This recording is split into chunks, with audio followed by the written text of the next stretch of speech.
আমি এইবার আমার ঈদ কিভাবে কাটাইছি ওগুলো তোমাদের সাথে শেয়ার করব।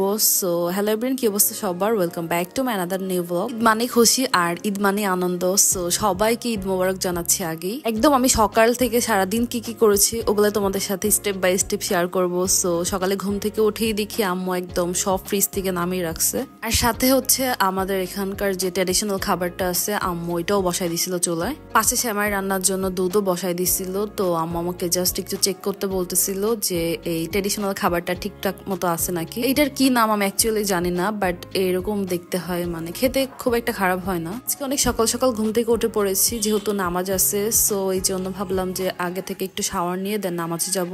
তার আগে আমার নিজেকে সুন্দর করার আগে আমার বেডটাকে একটু ক্লিন করে নিচ্ছিলাম সুন্দর করে। ঈদের দিন সবকিছু নতুন নতুন থাকলে ভালো লাগে, তাই একটু আমি বেডশিটটা চেঞ্জ করে নিচ্ছিলাম। গোছানোর পর আমি ভাবলাম যে শাওয়ার নিয়ে আসি, আর যেহেতু অনেক গরম পড়ছে তো আমি সকালের জন্য একটা কমফোর্ট ড্রেস বের করেছিলাম। আজকে শাওয়ার নেওয়ার সময় অনেক ভালো লাগতেছিল, একদম ঠান্ডা ঠান্ডা ফিল পাচ্ছিলাম। শাওয়ার নেওয়া শেষ করে দেখলাম যে টাইম হয়ে গেছে নামাজের জন্য। তো আম্মার আমি নামাজের জন্য একদম চলে যাচ্ছিলাম। বড় আম্মু ঈদের নামাজ পড়ায়, সো এই জন্য বড় আম্মুর বাসায় চলে যাচ্ছিলাম। নামাজ থেকে এসে দেখি যে দুধটা একদম হয়ে গেছে সেমাইয়ের জন্য। সেমাইটা ভাবলাম তখন ভিজিয়ে নিই, আর এটা হচ্ছে ঘিয়ে ভাজা লাচ্ছা সেমাই ছিল। সো খুবই এক্সাইটেড ছিলাম যে এটার টেস্ট কেমন হবে। আমি যখন এটা টেস্ট করলাম আমার কাছে খুব আহামরি কিছু লাগে নাই, নর্মাল সেমাইয়ের মতোই লাগছে। জাস্ট লাস্টে একটু ঘিয়ের স্মেল পাচ্ছিলাম, এই ছাড়া আর কোনো কিছুই না। আমি তো ভাবছিলাম অনেক মজা এটা ওইটা, মানে এই প্রাইস অনুযায়ী ভালো কিছু আশা করেছিলাম। যাই হোক, আমি হচ্ছে যে নবাবী সেমাইটা বানাইছিলাম ওইটা আমার জামাইকে দিয়ে টেস্ট করাচ্ছিলাম। সে খেয়ে দেখেন কেমন রিভিউ দিচ্ছিল। আর এরপরে দেখলাম যে আম্মু হচ্ছে দুপুরের জন্য একটার পর একটা রান্না বসাই দিচ্ছিল। আমি জাস্ট মাঝে মাঝে গিয়ে একটু চেক আপ করে নিচ্ছিলাম আর আম্মুকে একটু হেল্প করে নিচ্ছিলাম।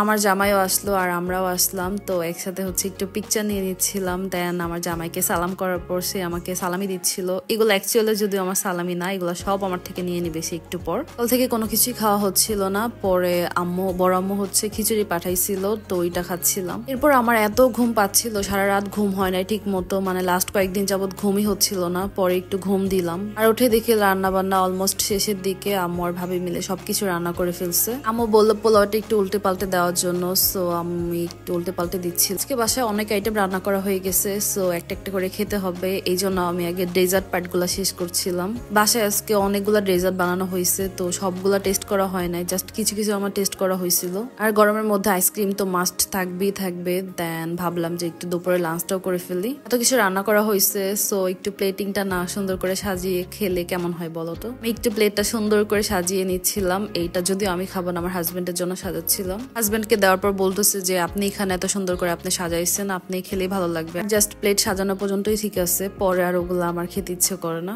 এরপর তাড়াহুড়া করে রেডি হয়ে আমরা হচ্ছে মানে সবার বাসায় দেখা করতে যাচ্ছিলাম। আমি যেহেতু আমার বাসায় আসবো, সো সময় হয়ে যাচ্ছিল, এই জন্য তাড়াহুড়া করে যতটুকু পসিবল হয়েছে দেখা করলাম। দেন আস্তে আস্তে বাসায় চলে যাচ্ছিলাম। আমি আমার জামাইকে বলছি এবার আমি যতগুলো সালামি পাইছি একটাও আমার থেকে দেবো না আপনাকে, বাট সে বলতেছে যে আপনার টাকা আর আমার টাকা তো সেমই। সে গতবারও এরকম করে আমার কাছ থেকে সবগুলা টাকা হাতায় নিচ্ছে, আর এবারও সে সেম কাহিনী করতেছে। যাই হোক, আমার চোখে অনেক ঘুম ছিল, তো আমি ঘুমাই ঘুমাই বাসায় চলে আসছি। আমি দেখি এক ঘুমে একদম বাসার কাছে চলে আসছি। সেই দেখে রাস্তায় আমার সোনামণি গুলো দাঁড়ায় আছে। ওরা সেই কখন থেকে ওয়েট করতেছে আমার জন্য, কখন আমি আসবো, কখন আমাকে দেখবে। তো আমিও এক্সাইটেড ছিলাম, ওরাও অনেক বেশি এক্সাইটেড ছিল। আর আজকে ভেবে অনেক গরম পড়ছে, তাই না? মানে এত গরম লাগতেছিল, আমি একটু শান্তি পাচ্ছিলাম না। আমার মনে হচ্ছিল আমি কখন একটু ড্রেসটা খুলে একটু টি শার্ট পরতে পারবো, তাহলে একটু শান্তি পাবো। সারাদিন তো মানে অনেক উল্টাপাল্টা খাওয়া হয়ে গেছে, যেহেতু ওই কয়েকদিন রোজা ছিলাম, তো রোজার মধ্যে তো এরকম উল্টাপাল্টা খাওয়া হয় না, একটা রুটিন ছিল।